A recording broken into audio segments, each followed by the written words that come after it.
It's 2026. The U.S., already split and arguing like a family at Thanksgiving, straight up falls apart. At first, it looks like politics. Governors shrug off federal orders, some National Guard bosses stop answering calls from D.C. Then, stuff starts breaking. Energy goes wonky. Trade grinds to a halt. Bases locked down under whoever's local. Within weeks, the world's biggest superpower fractures into two. And no, this ain't a movie. Geography and resources do most of the heavy lifting. The first crew calls itself the Federal Coalition, basically from the Pacific all the way to the Great Lakes and down the Northeast Corridor. Think California, Oregon, Washington, the whole coastal tech and finance belt. They've got Silicon Valley, Wall Street, Boeing, Lockheed, about 60% of GDP. But their economy, built on long supply chains, imported fuel, and fragile grids. Fancy stuff, but kind of delicate. The other side's the Continental Alliance, centered on Texas. They pull in Oklahoma, Louisiana, a big chunk of the South and Midwest, basically the interior.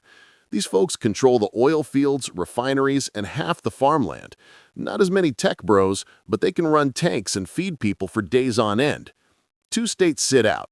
Alaska pieces out and goes independent. Hawaii stays neutral and far away from the mess. So yeah, two Americas, both convinced they're the real deal. Before any bullets fly, the map already tells you who's likely to win. The Continental Alliance inherits the Army's core, Fort Hood, Fort Benning, Eglin, you name it. Tank brigades, B-1s, attack choppers, they're local now. Fort Bliss, on the New Mexico border, Texas takes it. Tons of armored units answering local commands. The federal side keeps the oceans. San Diego, Bremerton, Norfolk, they've got carrier groups and the naval toys. But ships need fuel, escorts, constant support. Without steady logistics, they're sitting ducks. The Federal Coalition also controls most of the cyber and space infrastructure.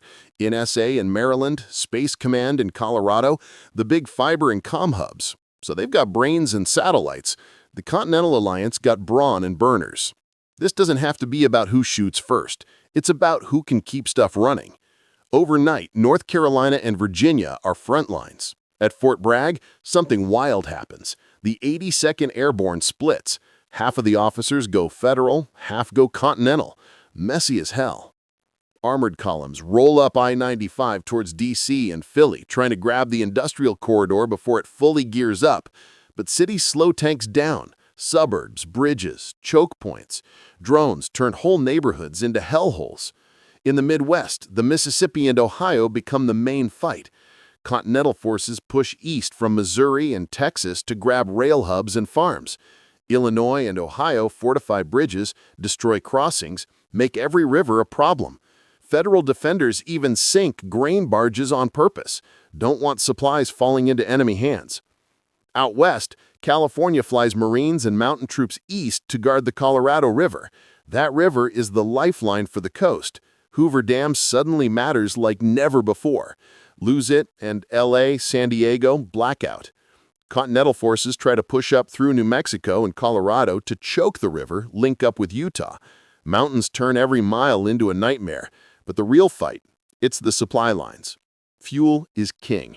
Texas and Louisiana run most of America's refineries. When pipelines stop, the Federal Coalition's planes and ships start rationing. Jet fuel and diesel become currency. The coast has some refineries, but not nearly enough. They look to Alaska and Canada for imports, but any big tanker becomes a prime missile target. Then comes food. The Continental Alliance owns a lot of the Farm Belt. Kansas, Nebraska, the Dakotas, huge output. But the federal side isn't starving either. Illinois, Ohio, the Central Valley, and California still grow tons. The problem? Getting crops from the farm to the city. Rails cut, fuel is low, rivers are in the fight, logistics collapse. Shelves go bare not because there's no food, but because you can't move it. Power is last. The grid fragments into Western, Eastern, and Texas islands. When coordination dies, big chunks of the Northeast lose juice. California and the Northwest lean on hydro and solar, but winter demand wipes them out fast. Even nuclear plants in places like Illinois and New York risk shutting down if cooling or supply chains fail. 6 months in, and cities are on rolling blackouts.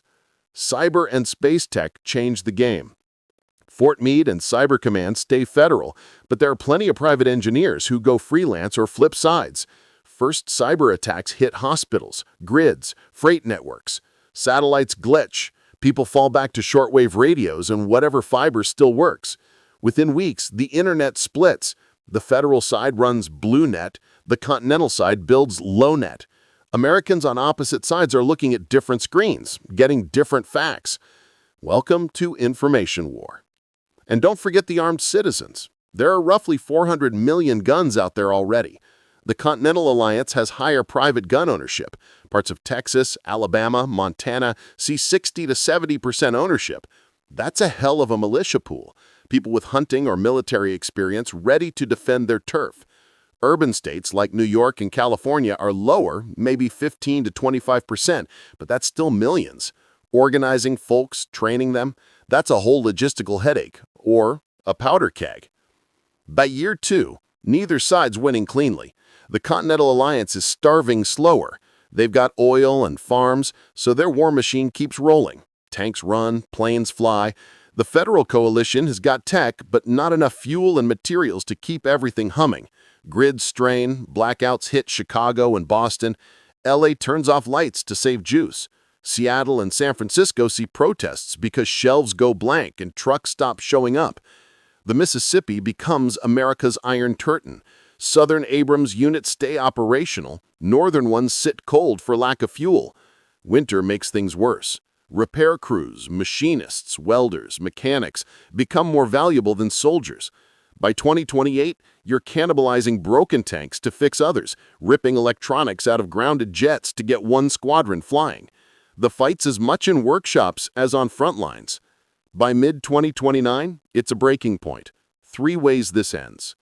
1, the likely one, continental victory. Oil, farms, heavy industry. The interior outlasts the coasts. After a long blockade, most federal states take a ceasefire and reunite under continental terms. Expect the new capital inland. Dallas is a good bet. 2, the comeback. If the federal coalition holds long enough and reopens trade through Canada or the Pacific, they could turn the tables. A coordinated cyber strike could take down southern grid ops and pipelines. If refineries in Houston and Baton Rouge go dark, continental fuel runs dry. Some Midwestern states might flip sides, and the federal side could push across the Mississippi to force reunification under a new charter. 3, the worst case, total collapse. Both sides run out of everything. State governments fall apart, militias and local leaders take over. The map shatters into pockets of self-sufficient groups. That's prime real estate for another major power to meddle. But that's a whole other video. So what really decides it? Not just who fires first, but who keeps the lights on, the rigs running, and the trains rolling. Logistics, fuel, food, and information, that's the battlefield now. If you want to see what happens when history's biggest armies hit a modern U.S. base, click the video on your screen. Thanks for watching.